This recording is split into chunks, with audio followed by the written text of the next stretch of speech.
नमस्कार good morning. आज हालत खराब है उठी होनी सका काल रात आम छौ जाइए देखापी छौ देखिकी आसिकी शोला बेलू राति गोटे होगला तो बहुत कष्ट हो जाए उठवाई बहुत कष्ट उठीचे भी जाऊे आम निद निद आखि नहीं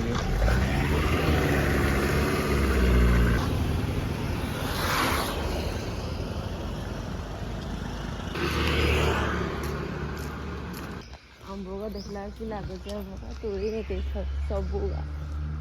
आंबा झड़ी जाता सीना लोक नहीं जाते कि जहाँ देखला बेलू लुभ लगुच आंब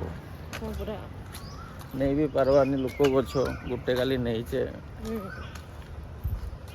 चढ़ी तोड़ देता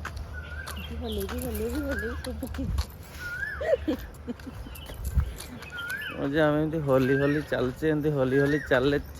2 मास कमबो टिके 4 घंटा भी सोईनी ठीक कथा जे होली होली चलले मत लगे 2 वर्ष लगी 2 किलो कमे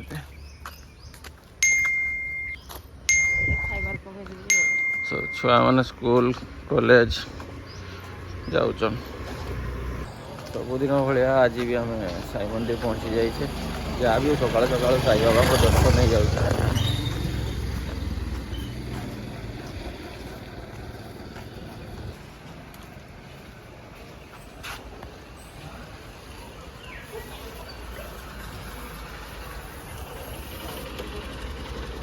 भक्त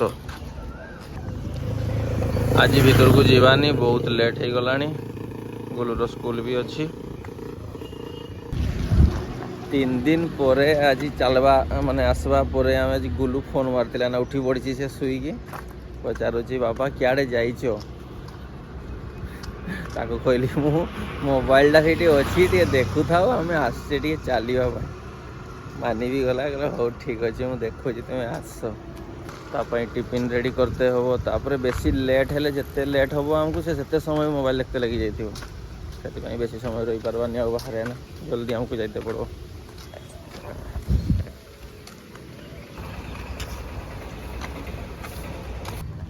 काली आम चाहा पीवानी और ऑर्गेनिक जूस पीवा है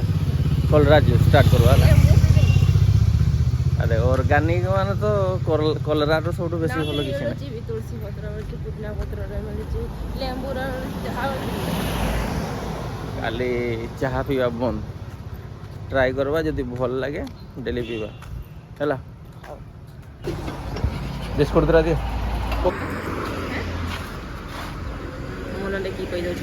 कहली यहाँ कुकुर दांत बसिक आसी तो खाइते देते हो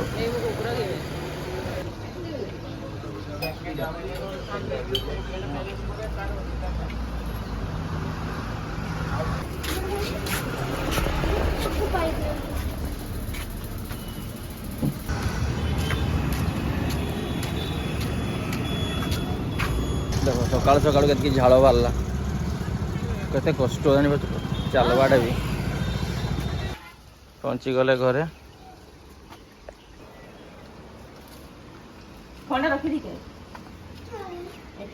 गुड मॉर्निंग केतले उठल रेडी स्कूल पाई चलो खाइब चलो टिफिन रेडी तुम रोचे आज ब्रेड आउ जाम नहीं आज ब्रेड आउ जाम नहीं जीव हाँ जंगल रे घसी घसी घसी घसी निया बार गुलूर टिफिन रेडी ब्रेड जाम बापा एतकी हो ना ना एतकी हो कि हाँ एतकी हो कहब ना हाँ ठीक अच्छे आज्ञा कुह अंगूर ग्रेप्स बनाना सेगा किंतु बोला टिफिन नहीं कीजिए हाँ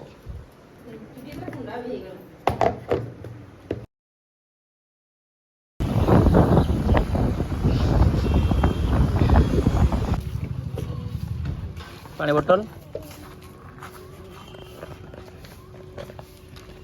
बाबा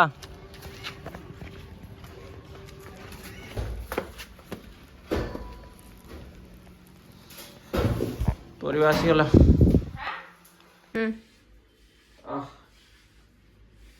घर काम सरला बर्तमान ऑफिस काम ऑफिस जाते हो बहुत लेट हो गला चलो आज आउ खाइते भी समय नहीं बहुत लेट हो गला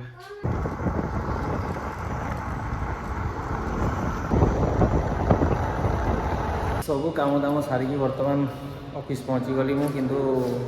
आज भी खाई पार्लिनी पड़े आली बहुत लेट हो गला बोली टिफिन भी आनी पार्लिनी खाइबार रेडी होनी बोली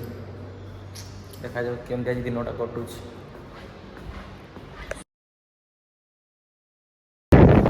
ऑफिस रु 8 घंटा ड्यूटी कर सारिया पर देखिबार तो मोर हालतटा केरकम हेइची मु एबे घर को घुरुची बहुत गरम लागुची भाई